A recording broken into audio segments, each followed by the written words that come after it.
이정주 기자의 어깨에 뽕이 너무 많이 들어가 있는 것 같아요. 지난주에. 네.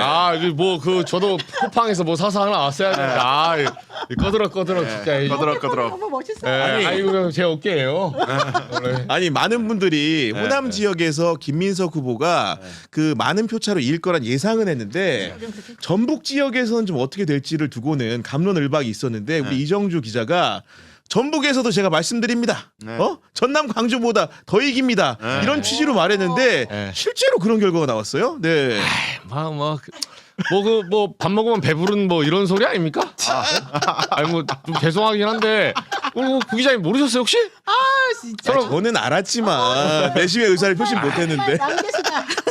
그냥 제가 저희 방송에서 꺼들꺼들 이제 안 하고 우리 경영 TV 와서 꺼들꺼들 하라고 참고 있었는데 우리 시사 방송들 그 뭐 보니까 제가 보니까 그런 정보력으로 무슨 시사 방송을 하나 누구는 전당대 안 해본 줄 알아 씨. 야, 이거 사장 남천동 살제. 이정주 최고. 아니 근데 사실 이정주 기자가 지금까지 예측한 것들이 여러 가지가 있는데 사실 틀린 것도 되게 많거든요. 그렇죠. 많지. 이번에 맞으니까 이번에 지금 하나. 꺼드럭거립니까? 그런 게 아니야 보니까 지금. 중요한 건 맞은 게 중요한 거 아닙니까? 틀린 거는 우리 또 만강의 동물로 입고 사는 게 또 인간사고 뭘 틀렸는데 찝어보세요. 사실 아니 그것까지 얘기 바쁩니다. 제가 네. 보니까 이게 내기란 게 저도 사실은 이제 좀 놀랐어요. 왜냐면 던져놓고 여러 사람들이 저한테 전화가 오더라고. 너 틀리면 어떡할 거냐. 그래서 틀리면 많은 거지. 근데 우리 구 기자가 그때 무슨 기자 은퇴할 거냐 물어보더라고요. 나도 급이 있는데 이런 거 가지고 기자를 은퇴시키려고 하냐. 제가 이제 우리 조이대 대법원장의 파기환송. 당시 계엄 당시에. 틀렸지. 이런 진짜 극악무도한 짓을 하길래 제가 파기환송 때는 기자직을 걸었어요. 근데 파기환송 됐잖아요. 근데 원래 그때 기자를 그만뒀어야 돼. 그래 그만뒀어야지. 제가 그 기자 그만두고 이제 사법개혁 운동하겠다. 중요한 건 그만둔 게 중요한 게 아니라 이걸 왜 그만둔지를 설명을 해줘야죠. 맞아. 이건 파기환송 어쨌든 잘못된 거야. 그만둔다는 거야, 안 그만둔다는 거야. 안 그만둔다는 거죠. 그러니까 변호사님 너무 야박합니다 지금. 정립해놨다가 이번에 플러스 마이너스 쌤을 만들어놓은 걸 보니까 그렇죠. 상기하고 빵으로 관련된 속셈인 것 같은데 보니까. 네. 그래서 제가 이제 좀 이게 한번 좀 무리수를 던졌는데 그 거의 저 빼고 우리 구기자님도 알겠지만 꺼드러기지만 저 빼고 거의 모든 시사평론뿐만 아니라 모든 시사방송에서 전남이 더 높을 거다. 아니라고 그렇게 얘기를 해도 1% 포인트 차이로 살았습니다. 이번에 정말 대단하다는 거는 제가 인정을 합니다만은 전반적으로 이제 전당대 얘기를 좀 해봐야 되는데. 잠깐만, 나는 그래도 한마디 해주고 싶네. 이정주는 내가 봤을 때 소가 뒷걸음질 치다 생기 잡은 거다. 네. 뒷걸음질 한 3번 정도 섰어요. 아니 지금 많은 분들이 아마도 이제 오늘 전당대회 마지막 그 총합 결과를 앞두고 있지만은 김민석 후보의 당선 가능성에 대해서는 이론이 거의 없는 상황인데 오늘 조간신문을 열어보면서 표현이 굉장히 흥미로웠어요. 중앙일보 같은 경우에는 8부 능선 넘다. 그런데 한국일보는 9부 능선 넘었다. 그러니까 쉽게 얘기하면은 산깃을 0이라고 치고 산마루를 100이라고 친다면은 8부 능선은 80%, 그렇죠. 9부 능선은 90% 이렇게 한 건데 우리 강수영 변호사 보기에는 어떻습니까? 정상에 올라가 있는 거 아니에요 이미? 끝났지 뭐. 이거를 여론조사에서 어떤 변수가 있을까요? 아니 지금 뭐 남은 변수는 최대한 쥐어짜도 대의원 선거하고 여론조사하고 그다음에 5% 가산하는 거. 지금 어쨌든 데이터 나와 있는 거 하고 달라질 수 있는 거 그게 다인데 5% 해봤자 뭐 몇백 표밖에 안 되는 거라서 아무런 의미가 없고. 뭐 대의원 선거 17,000표 중에 뭐 7대 3, 8대 2 정도는 친명으로 기울어질 것으로 예상되고 오히려 그것 때문에 더 올라갈 걸 예상되는 것이죠. 근데 그럼 여론조사에서 갑자기 천지가 개벽해가지고 역전하느냐? 그러려면 적어도 20% 이상은 나와줘야. 맞습니다. 네. 그거는 이번에 봐야 될 건 그게 아니라 지금 말한 건 너무 당연히 맞는 말이고 50% 넘느냐 안 넘느냐 이걸 봐야지. 그렇죠. 그러니까 1차에서 끝나버리느냐, 선호까지 계산하느냐. 선호까지 가느냐 마냐의 문제다. 네. 그거밖에 안 남은 거지 사실은. 그런 상황인 건데 지금 전반적으로 이제 그 양 후보가 득표한 송영길 후보까지 세 후보겠죠. 세 후보가 득표한 이제 표를 좀 보여드리면은 기본적으로 이제 김민석 후보와 정청래 후보의 표차는 누적 득표율 차이는 8.4% 차이기 때문에 이게 권리당원 반영 비율 70%를 적용하면은 100분율로 따졌을 때는 5.88% 차이로 환산이 되는 거고 그렇죠. 그렇다고 한다면은 국민 여론조사에서 정청래 후보가 김민석 후보에게 아까 강변이 얘기한 것처럼 20% 포인트 가량 앞서야 10분의 3을 곱하면 6%가 나오기 때문에 그래야만 앞서진 거를 만회할 수 있는 사실상 불가능한 수치라는 겁니다. 네, 저는 불가능할 거라고 보고 이제 김민석 후보가 당대표 되는 거는 상수고 이제 핵심은 50% 넘느냐 안 넘느냐 이제 이거밖에 지금 안 남아서 저는 그냥 50% 넘기고 끝내야 된다고 봐요. 안 그러면 선거투표로 이겼네 뭐네 하면은 또 빌미를 제공하게 되는 거고 네. 이제는 최고위원에 집중해줘야 되고 최고위원회 집중해야 된다. 최고위원 누가 네. 어딘까지 들어가냐에 집중해줘야 되고 이제는 이제 화합으로 가야죠. 그러니까. 대의원 선거 이제 1시간밖에 안 남았네요. 그죠? 네, 이제 1시간 후면은 이제 그것마저도 가려지게 되는 상황인데 그 아까 말씀해 주신 것처럼 남은 관심이라는 것은 두 가지고 하나는 최고위원, 하나는 김민석 후보가 1차에 끝내냐 마느냐의 문제인데 여러분 그 질문이 누구한테 갈 것 같습니까? 당연히 이정주 기자한테 가게 되는 거죠. 잘 맞춰 왔으니까 이번에도 맞춰야 되는 거 아닙니까? 그렇지. 지금? 네. 아, 이런 거를 뭐 문제라고 아니 저는 전북을 맞춘 사람이에요. 아 나 진짜 오늘 방송하기 요거는 몇 시간 만에 결판 나다 너 진짜 지금. 저 네. 방송하기 힘듭니다. 아까 뭐 말한 대로 구분응선 저런 제목 누가 못 답니까? 예? 왜? 당연한 얘기 아니야. 정청래가 역전하면 2분응선 남았다고 하려고? 걸려면 확실히 걸고 안 하려면 빼야지. 근데 본인은 본인 회사에서 괜찮아요? 안 괜찮죠? 안 괜찮. 내가 보기엔 안 괜찮을 것 네. 같아. 구독자한테 자주 불려가요. 아, 그러니까. 안 괜찮습니다. 안 괜찮고 저 개인의 생각입니다. CBS가 전혀 편집 방향에 상관없고 저 혼자 근데 왜 이렇게 막 하는 거예요? 딴 데 나와서는. 딴 데 나가서요? 아 저는 진심이 통한다 믿으니까. 그러니까 이정주 네. 기자의 관측은 김민석 후보가 네. 1차의 과반으로 끝낸다는 관측인 끝났죠. 거죠? 네. 아 저거는 뭐 구분응선이란 말 필요가 없어요. 50% 필요 로 없다. 네. 네. 50 무조건 넘었고 이제 51, 2, 3 이제 몇 약간 좀 말이 좀 줄어들지 소리가? 아니야 이런 아니 진짜 진심인 것 같아요 보니까. 네. 잔잔바리 이런 것까지 제가 맞춰야 됩니까? 잔잔말 큰 잔잔말이. 전쟁을 2차 대전을 끝낸 사람한테 알류산 열도 와서 전쟁하라고 하는데 얼마나 피곤해요. 아니 우리도 지금 이정주 기자의 그런 관측에 따라 가지고 썸네일을 2개 만들어 놔야 되거든요. 또 맞췄다. 이정주 이번엔 틀렸다. 이렇게 가야 되기 때문에 그런 상황적 요인이 중요하기 때문에 본인에게 거듭 여쭙는 겁니다. 아, 지금. 네. 이번에 틀렸다는 내일 지구가 멸망한다 생각하시면 돼요. 네. 그런 말하고 똑같아요. 야, 그러면 그렇게 믿고 한번 가보도록 하겠고 그렇다고 한다면은 김민석 후보의 당선을 노영희 변호사님 보시기에는 가장 반길 사람은 과연 누구일까요? 저는 대통령 아닐까? 네, 그 생각하고 이재명 대통령이 사실 지금 어제 되게 행복하게 편안하게 주무셨을 것 같고 그리고 우리 이정주가 행복했을 것 같아요. 아, 저는 늘 행복해요. 그냥 맞출 거니까.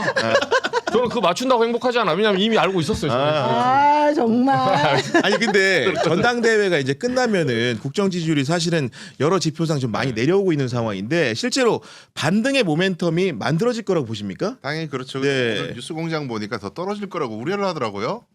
그 김원준 씨하고 박시영 씨가 그 밑에 댓글들 반응이 와 뜨거워요. 뭐라고 돼 있었습니까? 우리를 반명 분열주의자 취급을 했는데 신천지 취급을 했는데 내가 뭐할라 지지함 앞으로 끝이야. 댓글이 쫙 달리더라고요. 야. 그걸 보면서 사람들이 그래 맞아. 내가 이재명 뭐할라 지지 대통령을 뭐 이런 식으로 사람들이 막 동조하는데 그게 전형적인 이제 에코 챔버죠. 에코 챔버. 자기들끼리 동굴 안에 앉아서 본인들이 하는 얘기가 벽에 부딪혀서 오는데 세상 사람들이 다 그런 것처럼 착각하는 네. 여전히 이제 그런 건데 제가 보기에는 여당이 지금까지 이제 뭐냐 대통령께서 뭔가 국정 의제를 던지면은 여론을 환기시켜 가지고 이거 진짜 중요한 문제야. 갈등의 공론화잖아요. 사회적 그러니까 어떤 소외되어 있던 공론 잘 안 알려져 있던 갈등을 사회적으로 공론화 시켜 가지고 이거 사회 곳곳에 이런 갈등이 다 있으니까 이거 우리 법으로 만들어 가지고 혹은 제도로 만들어서 한번 더 나은 세상 만들어 봅시다. 이게 이제 정치인데 그렇습니다. 대통령 혼자서는 공론화가 안 된다는 거죠. 여당이 그런 여론을 수렴도 해야 되지만 공론화도 시켜야 되는 거고 그 과정에서 좀 부당한 공격이 들어오거나 국민의힘이 또 막 이상한 왜곡을 한다면 막아주고. 뭐 개헌처럼 개헌 대통령의 사법 리스크를 막기 위해서 개헌하는 거다 헛소리를 하면은 그거 아니다.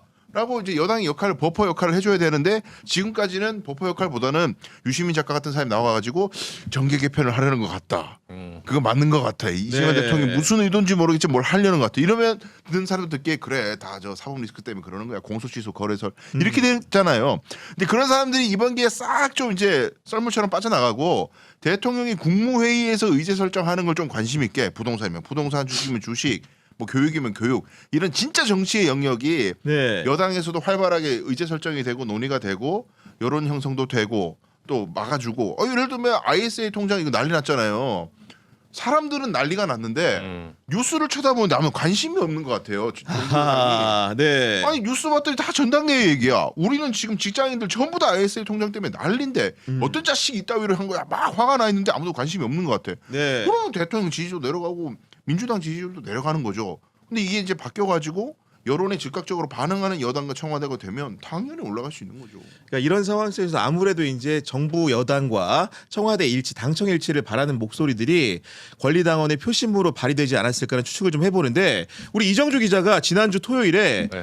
호남 지역 순회 경선에 직접 다녀왔는데 직접 마주한 당원들 현장의 목소리는 좀 어떤 거였습니까? 그러니까 이게 결론부터 말씀드리면 그 현장에서도 보이지 않지만 친청계와 이제 반친청계, 그러니까 친명계, 뭐 친송영길, 네. 친김민석계 여기가 그 신경전이 굉장히 대단했어요. 아, 분화가 대단하고. 네, 네. 그러니까 호남에서도 저는 개인적으로 저도 물론 20% 포인트 정도 차이 날 거라고 예측을 했지만 야, 이 정도도 솔직히 말해 정청래 후보가 여기서 얻은 게 대단한 거예요. 호남에서 38% 뭐 37% 나온 게 적은 표수가 아닙니다. 그렇죠. 네. 근데 이게 지금 사실 보면서 그 뉴스공장 비롯해서 그동안 이제 유시민 작가가 끌어온 그 소위 말해서 한 10년간 쌓아온 그 세력들 있잖아요. 그러니까 우리 사회의 어떤 개혁의 선봉장을 서야 된다. 그리고 검찰 개혁은 국물도 안 남게 해야 된다. 빼지 않고 물도 안 나와. 이렇게 하는에 불구하고 그 물을 빼려고 하는 세력들. 그 세력의 이 소위 말해서 이제 그 여파가 네. 아직도 호남에도 미치고 있다. 아, 호남에도 일부 있었다. 있었죠. 네. 네, 있었는데 제가 봤을 때 우리 그 늘 뭐 맨날 나오잖아. 이제 김민수 후보가 말했던 대로 예, 양모호남, 시무국가, 호남이 이제 판단해주는 딱 전략 투표가 있거든요. 그러니까요. 그러니까 네. 호남이라고 해서 이 사람들이 어떻게 말하냐면 그러니까 그저께 8.15 때는 호남에서 투표는 미리 했죠. 호남에서 표를 깠는데 김민수 후보가 많이 이겼잖아요. 그렇죠. 근데 바로 다음 날 깠더니 서울 경기에서는 좁혀졌어요. 맞아요. 예, 1% 포인트 차이 안 나잖아요. 이걸 어떻게 해석해야 되느냐라고 이제 여러 명이 물어보잖아요. 근데 저는 서울 경기까지는 솔직히 말해서 저도 까보고 놀랐어요. 이 정도로 근접할 줄 몰랐어요. 아, 더 큰 차이가 날 줄 알았는데. 왜냐하면 그 호남 쪽에서 경기나 서울 지역은 그 이촌향도 현상에 의해서 저처럼 호남 출신이면 서울에 온 사람들이 있거든요. 그 대체로 민주당 당원이고. 거기에 네. 표가 커플링이 돼요. 통상은 약간의 방향성은 같이 갖고 가는데 그렇네. 그러니까 호남에 있는 본토에 있는 표에 비해서 여기는 너무 심하게 좁혀진 거예요. 그럼 이건 뭐냐면 사실은 조직표에서 약간 조직표가 가동했다는 그 정황 중에 하나라고 저는 보거든요. 추론컨대. 근데 호남인들은 이 조직표가 가동할 때도 소위 말해 조직에서 누굴 찍어라 통하지 않아요. 통하지 않습니다. 그게 통했다면 호남은 애당초 조직에 장악됐어요. 그렇죠. 근데 이번만큼은 그 조직표가 개혁이 필요하다. 특히나 광주나 전남은 과거에 5.18의 어떤 잔상이 있기 때문에 그렇습니다. 수도권에서 하는 말을 한번 의심했었습니다. 아, 수도권에서 하는 네. 말을 한번 이렇게 다시 생각해보고 그렇죠. 된다. 네. 네. 저희 호남에 저희 가족도 있잖아요. 친인척들. 저희 일종의 가문에서 가보로 이렇게 내려오는 말 중에 하나 뭐냐면 우리 가훈. 잠정적 가훈. 뉴스 방송 믿지 마라. 네. 제가 그걸 30년 때 듣고 살았어요. 너무 오버하는 거 아니야? 아니 진짜요. 밥상머리에서 왜? 할머니 할아버지 아니, 돌아가시기 왜냐면 전에 5.18 때 그러니까 호남의 진실을 왜곡하는 네. 행위들이 중앙방송에 네. 있었기 때문에 네. 그런 아픈 경험을 얘기하는 거예요. 5.18 때 보면 아. 통신과 신문이 끊겼잖아요. 외신 기자들 독일에 뭐 미국의 로이터 통신 맞아요. 이렇게 들어와서만 진실을 얘기했고 외신은 이해관계가 없으니까 그나마. 근데 그 당시에 국내 언론 뭐 KBS 할 것 없이 다 그랬어요. 조중동 할 것 없이 다 사설에다 폭도들을 진압해야 된다. 우리는 폭도가 아닌데 우리 아들이 나가 죽었는데 그냥 맞아. 우리 아들이 폭도야? 근데 맞아요. 게다가 네. 북한으로 넘어갔다고 합니다. 넘어가서 연좌제 적용돼.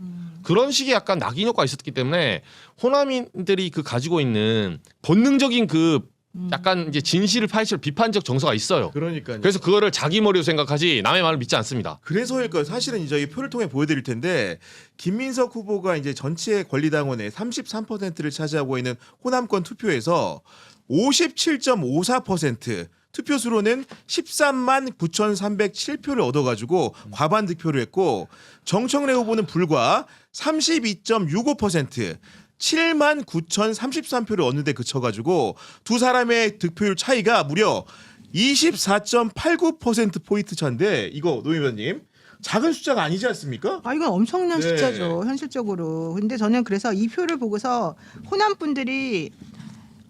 우리가 지금 얼마나 화가 나는지 보여주겠다 이렇게 말씀하시는 분들이 사실 있었었고 그 전에 정청래 후보는 사실은 호남에 많이 공을 들였잖아요. 그래가지고 특히 전북에 그리고 그러니까 전북도 많이 공을 들었고 전반적으로 했죠. 본인은 기본적으로는 전남 아니면 전북. 그러니까 지방선거 때문에 이번에는 전북에도 공을 들였지만 그 전에는 또 맨날 맞아요. 전남 내려갔었잖아요. 골목골목 선대위. 그러니까 그래가지고 내가 이렇게까지 다음 연임을 위한 발판을 마련해놨다는 걸 항상 이렇게 조금 얘기를 해왔었었는데 네네. 그거를 한번 생각해 보면은 아무리 그렇다 하더라도 이번에 표 차이가 저는 날 거라고는 생각했지만 10% 이상 그렇게 나야 되는데 어떨까 걱정은 이제 그렇게 하는 그냥 정도였어서 그단 그러니까, 말이죠. 네. 근데 이번에 오히려 전북도 더 뒤집어지고 뭐 호남은 뭐 원래 기대했던 것보다 더 이제 되고 이런 걸 보면서 이게 호남 사람들이 진짜 대단한 사람들이다 이거죠. 보통이 아닙니다. 네. 근데 저는 그래서 이분들의 선택을 뭐 무슨 뭐 메가 프로젝트 해준다 그러니까 뭐 자기네들이 뭐 거기 넘어간 거 이렇게 폄훼하는 사람들이 진짜 너무 잘못된 것 맞습니다. 같아요. 네. 이분들은 그럴 분들이 아니고 실제 뭐가 올바른지 뭐가 맞는지에 대해서 항상 생각하는 분들이라서 저는 이게 너무 고마웠고 저는 이번에 실제 대통령이 정말 호남 메가 프로젝트 꼭 성공시켜 주기를 진짜 제가 꼭 바래요. 그러니까 사실 네. 그 겉보기로는 정청래 후보 같은 경우에는 호남의 사위라고 실제로 실체 관계도 그러하고 우리 송영길 후보 같은 경우에는 호남의 아들이라고 아들이라고. 명백하게 세 후보 중에 호남하고 특별한 연고가 없는 후보를 사실 가장 많은 표차로 사실상 과반이 넘는 지지로 지지를 해준 겁니다 지금. 그렇죠. 제가 대구 사람으로서 항상 호남 분들을 존경하는 이유가 뭐냐면 연고가 있다고 해서 밀어주거나 그런 게 아니에요. 이게 항상 보면 정치 초고관여층이 딱 드러나는 게 우리는 지금 단기적인 걸 보는 게 아니라 긴 흐름을 가지고 이 민주당과 대통령까지 우리가 만든다. 그리고 우리가 지킨다. 그러니까, 네. 이 관념이 굉장히 강해요. 그 관해서 가령 예를 들면 지금 서울하고 그 호남이 이제 서울 경기하고 호남이 같이 거의 동시에 투표를 진행을 했는데 엄청나게 차이가 나잖아요. 두 결과가. 맞아요. 네. 이게 어떻게 그럴까를 생각해 보면 일단은 서울에서 이제 조직표라고 하는 이성윤 후보 같은 사람이 득표를 엄청나게 많이 하는 거 보면 조직이 제대로 가동이 된 건데 그 조직 가동을 호남에서 안 했겠느냐 했을 거라고 봐요. 정청래. 아하. 왜냐하면 정청래 당대표를 지난 1년 동안 했고 정청래 당대표가 공천한 사람들이 호남에서 다 당선이 돼 있단 말이에요. 대선 때도 거기서 열심히 선거운동했고. 그렇죠. 네. 그러니까 조직의 줄을 댈 수 있는 그 뭐랄까 중간 다리들은 있어요. 그걸 통해서 메시지를 줬는데 안 듣는다는 겁니다. 호남의 권리당원들은. 반응이 없었다는 거예요. 그 이유는 친노 친문으로 표상되는 그런 그 당원들 이전에 그 전에 동교동계 뭐 김대중 혹은 더 전에 뭐 신민당 이때부터 당원이었던 분들이 질비하단 말이에요. 여기는. 그렇죠, 그렇죠. 네. 그러니까 뭐 어디서 뭐 갑자기 영남에 깨어있는 시민들이 뭐 호남에 가서 뭐 노무현 뭐 바람을 일으킨다 이런 얘기 할 때 코웃음을 친다 이거예요. 호남 분들은 지금 우리가 봤을 때는 대통령 1년 차에 우리가 만든 대통령 흔드는 건 잘못된 거고 우리 뭐 그렇게 간단하게 우리한테 이익 준다고 해서 맹종하는 그런 사람들 아니다. 지방선거 때 하는 꼴을 보니까 공천하는 거 보니까 정청래하고 친한 사람들 세워주려고 자꾸 이렇게 컷오프 갖고 장난치고 우리 그거 다 봤다. 그러다가 조국혁신당 사람 되고 무소속 되고 우리 그 꼴 다 봤어. 이런 식으로 우리를 무시하고 우습게 봐? 한번 혼나봐라 이거예요. 아하. 전북도 크다는 거는 뭐 이게 우리 이제 정주영님은 이제 그 새만금 사업이나 관련돼 갖고도 이제 몇 수 여섯 수 앞을 본다 그렇게 근거를 말씀하셨지만 저는 네. 조금 다르게 이견이 있는 거고. 예, 그런 거보다는 지난 지방선거 때 공천을 엉망진창으로 한 거에 대한 분노. 게다가 이재명 대통령까지 비토하는 우리가 만든 네. 대통령 1년 만에 흔드는 것. 이 두 가지에 대한 분노가 결집되면서 호남만의 특유한 표가 나왔다고 저는 봐요. 저는 하나만 또 꼭 말씀드리고 싶어요. 호남 분들에게 말하고 싶어요. 호남 분들이 이제 앞으로 그러지 마세요. 어떤 거예요? 예. 호남 분들은 이거 정말 내가 그냥 계속 옛날부터 생각했던 건데 그 이제 민주주의를 위해서 우리 지역은 못 살더라도 나는 끝까지 이제 뭘 해야 된다. 네. 이렇게 그렇게 해가지고 사실은 그 동안에 계속 투표를 해왔어요.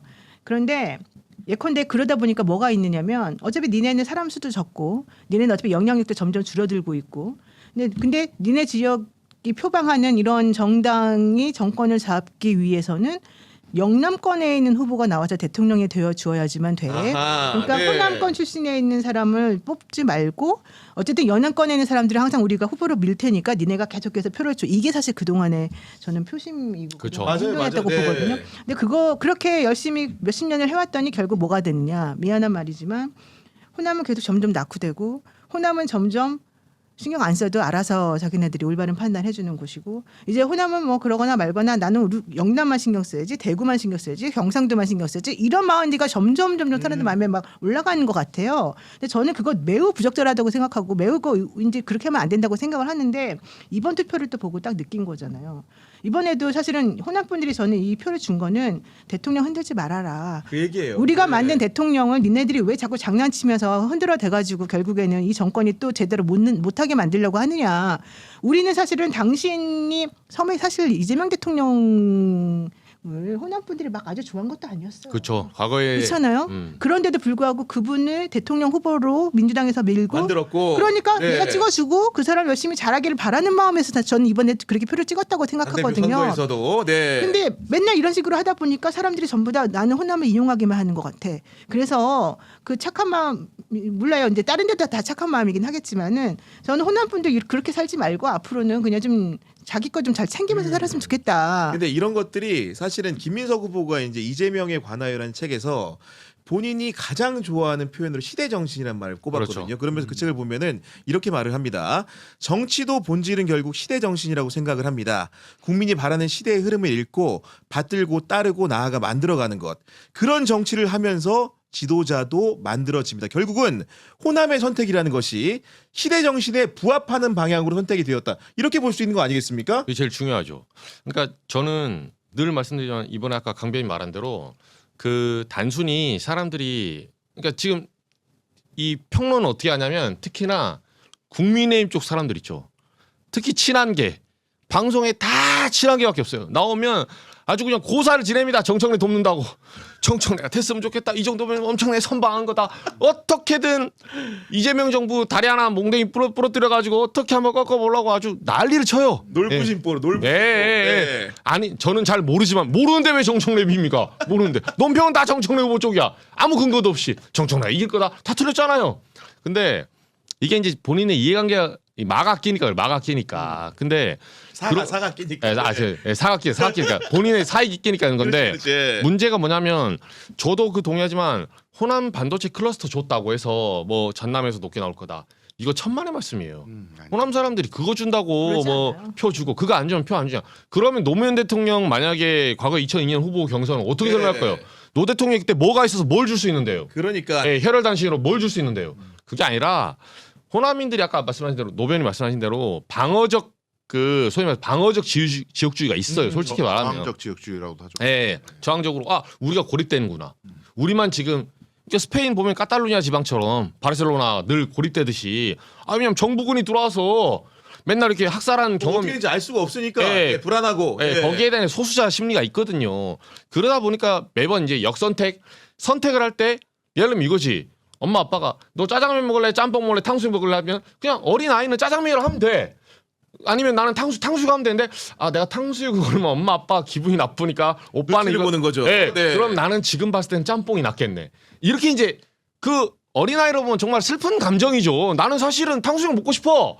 먹고 싶은 걸 얘기해. 근데 아니요 전 짬뽕이면 돼요. 왜? 그래야 상이 더 많아지니까. 더 우리가 거하게 상을 먹을 수 있어요. 그렇습니다. 내가 네. 탕수육 고른 순간에 지금 예산이 한정돼 있는데 그러면 네 동생이 탕수육 먹는 것 같다. 오늘 이거 먹고 집에 가자. 이렇게 될 수 있기 때문에 이런 약간 여러 가지 복합적인 그 생각이 좀 있어요. 근데 제가 이 말씀 왜 드리냐면 이재명 대통령 아까 구 기자 말한 대로 과거에 호남에서 인기가 그러면 압도적으로 많았냐. 대표 시절에 그렇지 않았습니다. 그렇지 않았는데 지금 제가 말씀드리고 싶은 거는 호남인들은 이재명 대통령 그리고 김대중 전 대통령 다 사랑하지만 노무현 대통령 사랑하죠. 당연히. 근데 사랑하는 이유는 뭐냐면 이걸 관통하는 괴가 하나 있어요. 중산층과 서민을 위한 정당이거든요. 민주당 강령 1호가 중산층과 서민을 위한 정당이라고 써 있습니다. 국민의힘이 어차피 중산층 정당은 아니잖아요. 서민 정당은 아니잖아요. 솔직히 말해서 그 좌우파의 개념이 있는 거고. 그러면 어떤 지도자가 가장 중산층과 서민의 정당이라는 강령에 부합하는 행동을 하는가? 네. 그걸 가장 1번으로 가요. 그럼 중산층과 서민을 위한 정당이라는 건 무엇이냐? 이번에 보안수사권 논지만 해도 보세요. 보안수사권 전면 폐지하니 안 하니 뭐 검찰개혁 해야 되니 안 해야 되니 하지만 저는 개인적으로 보고 제가 주변에 호남 사람들한테 물어봤을 때 보안수사권 전면 폐지가 과연 중산층과 서민을 위한 길인가? 물어보세요. 그게 과연 어떻게 되는지. 정청래 후보는 그게 길이라고 했잖아요. 김용민 의원, 박은정 의원, 정청래 의원 그렇게 얘기했잖아요. 책임을 져야 됩니다. 근데 호남은 그렇게 생각하지 않은 거야. 아, 중산층과 서민을 위한 형사사법 제도는 지금 이재명 대통령이 말한 중수청을 만들고 수사권과 기소권을 분리하되 하지만 이중장치를 한번 놔둔 이것이 중산층과 서민을 위한 정당이구나. 방식이구나. 그리고 그 선두에 이재명 대통령이 자기를 도구로 써달라고 그 이상을 달성하기 위해서 지금 그걸 천명하고 있구나. 네. 그래서 이재명 대통령 좋아하는 거예요. 호남 반도체 준다고 그 좋아하는 게 아니라니까요. 그러니까 그 사고 구조의 맥락을 잘 설명을 해준 건데 정말로 그런 부분 중요한 것 같고 지금 방송 보시는 병란도님, 덕기 부부님이 호남은 똑똑한 사람을 좋아합니다. 김대중 전 대통령과 이재명 대통령이 있습니다. 이런 평가해 주셨는데 이런 평가가 우리가 이렇게 공론화해서 하는 와중에 실제로 그 딴지 게시판을 좀 열어봤더니 이번에 호남의 선택을 굉장히 비판하는 글들을 보면서 저는 깜짝 놀랐거든요. 네, 이제 네. 탐욕에 굴복했고 정의와 공의를 버렸다. 이제 민주화의 성지 아니다. 광주는 뭐 이런 글까지 막 올라오던데 제가 경악을 했어요. 그 인지 부조화를 그렇게 해결하면 안 되죠. 우리가 코어인 줄 알았고 다 우리처럼 생각하는 줄 알았는데 그렇지. 어? 네. 투표를 까보니까 우리랑 생각이 다른 사람이 이렇게 많았어. 과반이었네. 네, 호남에서. 그러면 아 내가 이때까지 동굴에 gat혀 있었을 수도 있겠다. 이렇게 가야 되는데 그게 아니라 저 다 정의관념 버려버렸어. 저 민주당스러운 사람도 아니야. 이제 권리당원들도 다 썩었어. 이건 인지부조화를 그렇게 모욕으로 해결하는 거잖아요. 그럼 앞으로 그래가지고 어떻게 그 사회적 지위나 정치적 영향력을 유지하겠어요. 저는 아까 방금 슈퍼챗 주신 분들이 아주 핵심을 찌른다고 보는데 제가 대구 사람으로서는 제일 부럽고 존경스러운 게 뭐냐면 이 기본적으로 안티 정치를 많이 해요. 대구는 안티 정치. 간단합니다. 쟤는 빨갱이야. 그럼 끝이에요. 어. 쟤 빨갱이야. 그러면 쟤는 절대 안 되는 사람이고 나는 자동적으로 좋은 사람이 돼요. 아하. 국민의힘 정치가 항상 이런 거거든요. 빨갱이야 이러면 국민의힘 사람 뽑아야 되는 거예요. 아무리 좋은 사람이라도 김부겸 그래 사람 좋은지 알지. 민주당이잖아. 빨갱이잖아. 끝이에요. 그러면 국민의힘에서 누가 공천되든 상관없어. 이준석이 나도 되고 뭐 누가 돼도 상관없어. 그런데 호남은 안티 정치로 설명이 안 되는 게 마음에 안 들고 똑똑하지 않으면 떨어뜨려 버려요. 무소속 뽑아. 조국혁신당 뽑아요. 실제로 이번에 뭐 장흥이나 강진이나 이런 데서 무소속 후보나 조국혁신당 분들이 됐단 말이에요. 맞아요. 군수. 사람들이 그거에 대해서 분노한단 말이에요. 아하. 민주당 공천을 엉망진창으로 하니까 우리들이 이렇게 보니까 똑똑한 사람이 아닌 것 같더라. 정청래하고 친해서 된 것 같더라. 이상하게 그 컷오프 가지고 장난치는 것 같더라. 그래서 우리 떨어뜨려 버렸어. 공천 이따로 할래 민주당? 아무리 우리가 뭐 열심히 진보주의를 포장하고 뭐 국민의힘을 미워해도 국민의힘 싫어한다고 아무리 소리 지른봤자 자동으로 지지를 안 해준다는 거예요. 너 똑똑하지 않으면 안 돼. 이게 정청래한테 대입시켜봐요. 정청래의 정치의 가장 핵심이 안티 정치예요. 안티 조선 뭐 이런 거. 상대방이 쓰레기니까 나를 좋아해줘. 나 피해자예요. 나 핍박받고 있어요. 나 지지해주세요. 나를 지켜주세요. 이런 정치인데 호남 사람들은 꿰뚫어 본다는 거죠. 아니 당신이 유능한지를 얘기해라. 네. 그러니까 그게 이제 이번에 다 드러난 지금 거죠. 제가 이제 보여드리는 것은 그 뭐 베스트 글이나 이렇게 학 게시판에 올라온 글들은 많이 보셨을 것 같은데 딴지 게시판 내부에 이렇게 스크롤바를 쭉 내려보면은 유배지라는 게시판이 있어요. 거기는 어떤 글이냐? 아마도 이제 어떤 식의 글들이 유배지에 간다라는 객관적인 근거가 이제 설치되어 있지는 않은데 대체로 추정하기를 커뮤니티 이용자들이 비추천하는 숫자가 많아지면 간다고 보여지는데 유배를 간다. 그럼 유배에 가는 글들의 제목을 한번 볼까요? 어떤 거냐? 첫 번째, 딴지는 왜 이렇게 일방적인가? 아마도 뭐 다른 얘기를 하셨겠죠. 두 번째, 딴게이들 이러다 곧 청수도 욕하겠네요 하셨는데 요건 아마도 이제 오타가 있는 총수를 얘기하는 것 같고 보니까 청수가 총수의 오타인 것 같고 그다음에 당대표가 누가 되던 남은 건 단결입니다. 민주당의 단결. 오늘도 노영희 변호사님이 부르셨던 그 단결 얘기를 했다고 갑자기 이렇게 유배지로 가고 아이고. 호남에서의 진짜 참패 원인이 궁금하시죠? 아마도 유저들과 생각과 달리 이정주 기자 정도 한 얘기를 아마 했을 가능성이 높아요. 그렇죠. 그런 글들이 또 유배지로 가고 맘에 안 드니 호남 비하를 하시네 이런 글들이 또 유배지에 가고 박시영 이지은 이번 선거 책임져라 이런 이론을 낼 수도 있죠.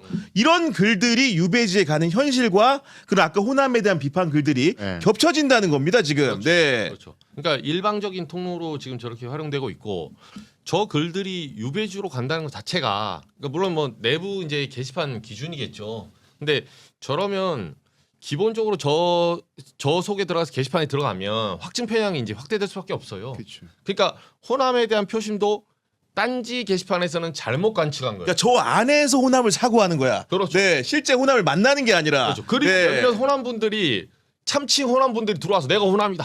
예, 이미 정청래 이겼다. 별글들이 다 있습니다. 제가 봤을 때 전혀 그렇지 않은데 물론 저라고 해서 호남을 다 대표하는 건 아니, 아니에요. 당연하죠. 근데 네. 제가 맞았잖아요. 어쨌든 결과적으로 제가 맞았잖아요. 아유. 네. 듣기 싫으세요? 오늘 저 꺼들 타임인데 오늘 하루 지나기 전에 제가 오늘 하루만 실컷해라 실컷해. 네. 내일은 안 하겠습니다. 내일 안 하겠습니다. 네. 아유 정말. 그래서 이제 중요한 거는 호남인들의 이제 정말 중요한 그 맥을 읽어야 된다. 그래서 이제 아까 노영희 변호사께서 말씀해주신 이제 본인의 이익 집단으로서 이익도 좀 챙겨라. 이 정말 정말 애정어린 슬픈 조언이죠. 그러나 그것도 변모하기가 굉장히 오랜 시간이 걸려요. 그러니까요. 네. 어제부로 사실은 서울과 경기에서도 뭐 우리가 볼 때는 굉장히 작은 차이로 신승을 김민석 후보 했기 때문에 그 결과를 의아해하지만 반대로 정청래 후보 측 같은 경우에는 우리가 호남에서는 지더라도 그렇죠. 수도권에서 완벽하게 대역전승을 일궈낼 수 있다고 봤기 때문에 어제의 결과가 아마도 정청래 후보 측 충격이었을 것 같은데 맞아요. 그동안 여론조사가 호남에서는 김민석 후보가 이기는 걸로 많이 나왔지만 실질적으로 서울 경기에서는 정청래 후보가 이기는 것으로 앞서는 것도 있었습니다. 아니 네. 앞서는 것만 있었던 게 아니라 이게 후반부로 갈수록 맞아요. 점점 더 막 차이가 벌어지는 것처럼 막 계속 이게 나왔다고요. 그러니까 이제 아마 그 결과가 굉장히 이렇게 받아들이기 어려웠을 것 같은데 그날 어제도 정청래 후보는 딴지에다 글을 올렸습니다. 제목은 뭐냐? 정청래입니다. 정말 감사합니다라는 제목의 글이었는데 아. 그 내용은 즉슨 어떤 것이냐? 동지란 이겨도 함께 이기고 저도 함께 지는 것, 비가 오면 함께 비를 맞아주는 것, 동지들의 눈물을 집신 삼아서 뚜벅뚜벅 길을 가겠습니다. 정말 감사합니다. 이렇게 썼는데 사실상 뭔가 좀 이렇게 좀 그 패배를 인정한 듯한 느낌도 약간 없지 않습니까? 저는 인정하신 것 같아요. 저는 네. 호남에서부터 인정했다고 사실은 느꼈어요. 그때 호남권 발표할 때 표정이 이제 이렇게 막 너무 놀라는 표정이었거든요. 그거 보셨죠? 그쵸. 예. 그러면서 이제는 뒤집을 수 없구나. 근데 내가 그렇게 말을 하고 인정해버리면 날 지지했던 사람들이 너무 힘들 테니 내가 이제 차마 그렇게는 못하고 끝까지 한번 가자. 이제 이런 마음이었다고 저는 보고 좀 사실 선거 한두 번 해본 사람도 아니고 그렇죠. 딱 보면 모르겠습니까? 느낌으로 오는 것들도 있었겠죠. 그러니까 저는 그래서 이번에 정청래 후보가 그동안에 내가 너무 이렇게 한쪽으로만 향해서 달렸는데 이제는 내가 진짜 전직 대표로서 민주당의 당대표는 이번에 못 되지만 결국에는 나중을 위해서라도 이제 수습하고 좀 화합하는 쪽으로 가야 되겠다라고 판단한 거라고 봐요. 저는. 그렇게 한 걸로 본 것이다. 네, 이렇게 말씀해 주신 거고. 좀 안타깝네요. 저 정청래 후보가 10년여 넘게 뭐 쌀이비 시절부터 해가지고 노무현 대통령 그 당선될 때부터 해서 계속해서 딴지 게시판 활동하고 뭐 의원들 모아놓고 강연할 때 진짜 민심은 딴지 게시판을 보면 안다. 그런 얘기를 하다가 지금 이제 아까 좀 전에 글도 보셨지만 딴지 게시판에서 이제 호남을 이제 비하하고 비난하는 지경에 이르렀는데 그 정도 수준이 됐으면 본인이 이제 글을 절필해야죠. 경기다는 적어도 글 쓰는 거 좀 주의해야 된다. 네, 지금 봐요. 호남에 대해서 저렇게 비난하는 게시판에 또 저렇게 글을 올리면 앞으로 정치 어떻게 하려고 그래요 도대체. 호남 분들이 뭐 바보예요? 딴지 게시판에 있는 캡처해서 뭐 안 볼 것 같아요? 다 돌고 돌아서 접하겠죠. 그렇죠. 네. 그러면 지금 이 간극은 더 벌어지는 거예요. 딴지 게시판이 민심이나 당심이 아니고 당신과 민심과 괴리돼 있다는 게 이번 전당대회에서 확인이 됐는데 네. 여전히 저기 가가지고 뭐 함께 가자 이래버리면 그럼 호남 분들 이제 정치연에 버리는 거죠. 왜 저런지 모르겠어요 도대체. 그런 그리고 부분들이, 용어가 네. 동지란 이겨도 함께 이기고 저도 함께 지는 거 이렇게 하잖아요. 호남 동지가 아닙니까? 어? 그리고 비가 오면 함께 비를 호남이 비 내렸어요? 그러니까 정청래 후보한테 지금 회초리 때는 게 호남이 지금 적대적 포지션에 있는 사람이에요? 그런 게 전혀 아니죠. 네, 네. 그러면 어제 같은 경우는 제가 호남에 뭘 어필하지 못했는지 한번 제가 고찰해 보겠습니다. 호남인들의 작년만 같아도 여러분 지금 잊었는지 모르지만 작년 전당대회 때 있잖아요. 아 크게 이겼죠. 네. 네. 그 62인가? 그때 그 당시만 해도 박찬대 후보랑 정청래 후보랑 붙었잖아요. 맞아요. 전국적으로 네. 한 62% 차이로 이겼고 압도적으로 이겼는데 호남에서도 많이 밀어줬어요. 60% 넘게. 물론 지금하고 이제 1인 1표는 좀 다른 형식이었는데 정청래 후보가 전국 대의원 말고는 다 이겼어요. 여조 뭐 권리당원 할 것 없이 다 이겼는데 호남에서 압도적인 표차로 그 66%인가 이러고 이겼거든요. 그렇습니다. 네. 근데 그때는 그러면 그렇게 밀어주던 사람들이 왜 지금 이렇게 38%밖에 안 줬는가? 본인에 대한 자아 성찰이 먼저입니다. 자아 성찰이. 그렇죠. 근데 여기 쪼르르 가가지고 동지랑 함께 비 맞고 어쩌고저쩌고 하면 이번에 투표한 호남인들은 뭐라고 생각하겠어요? 그리고 딴지 바깥에 있는 당원들은 또 뭐라고 생각하겠습니까? 네, 작년에 동지로서 표를 밀어준 사람들이 왜 이번에는 정청래 후보가 동지죠 당연히. 동지임에도 불구하고 당신은 선택하지 않았는지 이번에는 정청래 후보가 지금 잘못 땡기러 간 것 같다. 정권 초반에 이건 아닌 것 같다라고 시그널을 줬으면 거기에 대한 반성적 성찰이 있어야 돼요. 네. 아니면 글을 올리지 말든가요. 우리 이정주 기자 이렇게 열변을 토하는 사이에 디니 형아님, 8863님, 나비아님, 김도영님, 나나님, 유목민님이 이정주 기자 오늘은 꺼드럭 가임 방지권 드립니다라는 이렇게 말씀해 주셨는데 그래 오늘만 꺼드럭 거려라. 영화노라 내가. 근데 방지권이 아니라 계속 방지 그 꺼들꺼들 방지를 여기 노영희 변호사님이 아니 1m마다 방지턱이 있어. 아니, 좀 꺼들하면 안 됩니까? 꺼들하는데 바로 쇠철심이 나와요. 타이어가 지금 한쪽이 나갔어요. 꺼들하는데 노영희 표 그, 가만히 있는데 왜 나한테 이렇게 아니 제가 좀 이렇게 꺼들 좀 하려고 하니까 아이고 챗 말하고 있는데 옆에서 들려요. 챗 이거 뭐야? 어머 저 안 그랬어요. 아까 한숨 쉬고 그랬잖아요. 좀 아니, 꺼들하면 안 됩니까? 아까 두 번 그랬어. 너 왜 그래? 아니, 방지턱이 너무 높아요. 제가 우리 노인보다는 그러니까. 객관적으로 사물을 관찰하시기 아니, 때문에 그건 맞죠. 예, 하루에 한 2번 정도만 해라 이런 경고의 표현이라고 그래. 이제 받아들여지는 거고. 알겠습니다. 그래, 알겠습니다. 진짜. 지금 이 속보가 하나 나왔는데 아마도 전당대회 때 전직 대통령들이 이렇게 축사 같은 거 하는데 그 중에 내용 중에 뭐 이대로 가면 문재인 대통령이 큰일이다. 당원대회가 우려된다. 단합만이 강력한 무기다라는 말씀을 해주셨는데 결국은 전당대회가 끝나면 또 단일 대우로 우리가 또 아이, 여러 가지 그럼요. 선거 준비하는 과정들이 잘 치러야 된다라는 말씀을 좀 해주신 것으로 이해가 되는 상황인 거고